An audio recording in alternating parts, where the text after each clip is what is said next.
Here's John Coggeshall with a boat, a dory. He had several dories, all of which he named Petrel for some reason. He had Petrel and the Petrel 2 and the Petrel 3.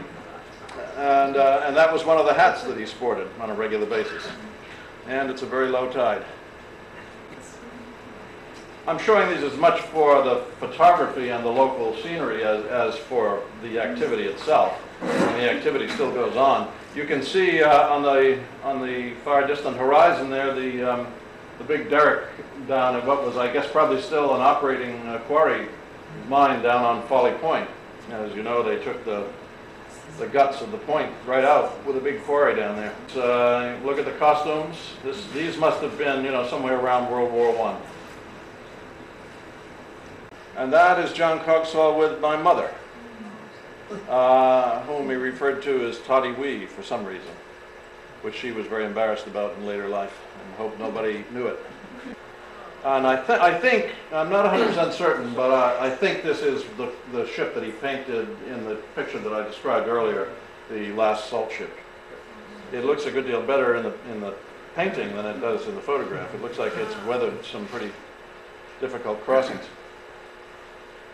Big ship. And then, so this is the way the entrance from Langsford Street going down to the camp looked, and this is the way it looked when I was a kid.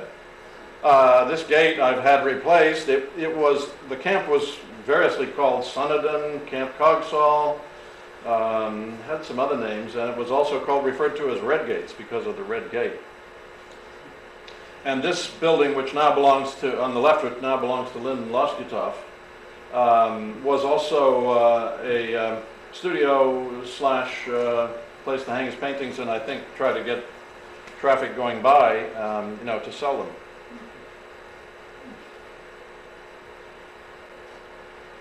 A winter shot of Langsford Street with that building, by the way, that belongs to Lynn Loskutov, we called the Lodge.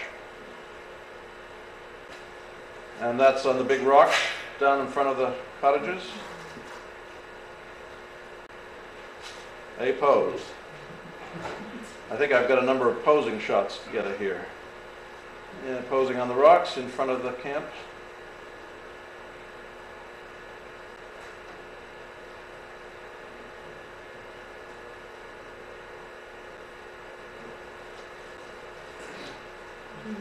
That must be up in Dogtown, up in the center of the Cape somewhere, it looks like.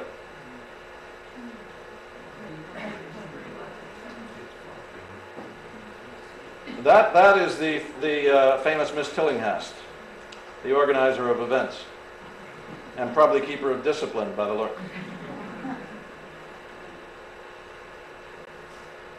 And that's John Coggeshall with a cow, and there was a name for the cow too that escapes me at the moment. And looks like they grew a lot of their vegetables. This, I believe, with one of these two, would be the Blanche Jones that I talked about, who later settled down there after the camp went into decline. I think that's she on the left there. I'm not sure I would eat those vegetables. And I don't know who she is. That's John Coggeshall, and that's not my mother, I don't know who that is. But there was a sort of an orchard up at the top of the flat area on the top near Langsford Street, and I think that's probably where that is. We have all night. Huh? We have all night. Is everybody happy with this pace of events? Here's obviously up on the roads in Gloucester.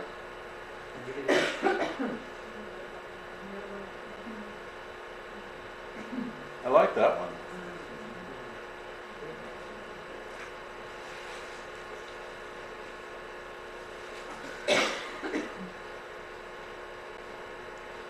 Same boat by the look of it. Idling by, and there he was on his horse. This would have been, I think the horse was sort of part of the Boy Scout activities. And there are the Boy Scouts.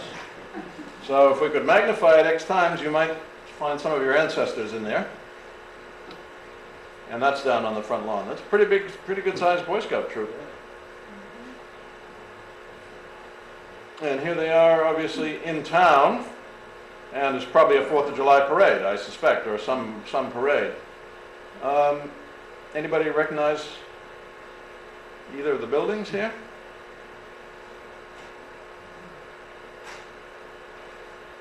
Not to mention the people.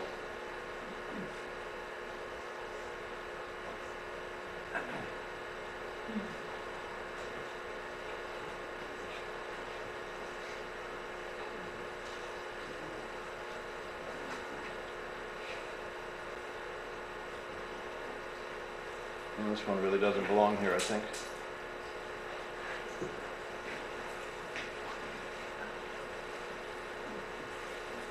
Well, I could be wrong. I guess this maybe was part of the Boy Scouting activities.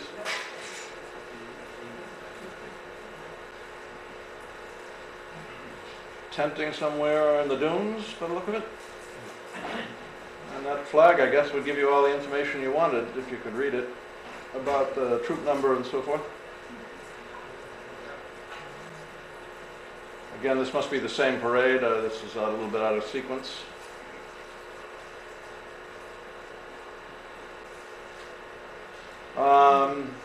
A cold winter, by the look of it. Again, there's the derrick down at Folly Point, and look how barren of vegetation all these shores are here. Again, I presume it must have been grazed. It must have all been grazed to have kept down the vegetation that way.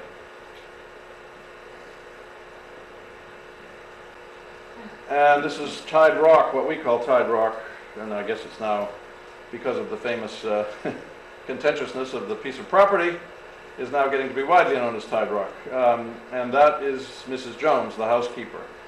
I don't know, in her sturdy Wellington boots or something.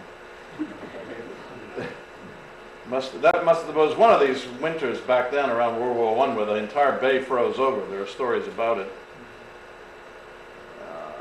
Down on the front lawn after they put up the flagpole.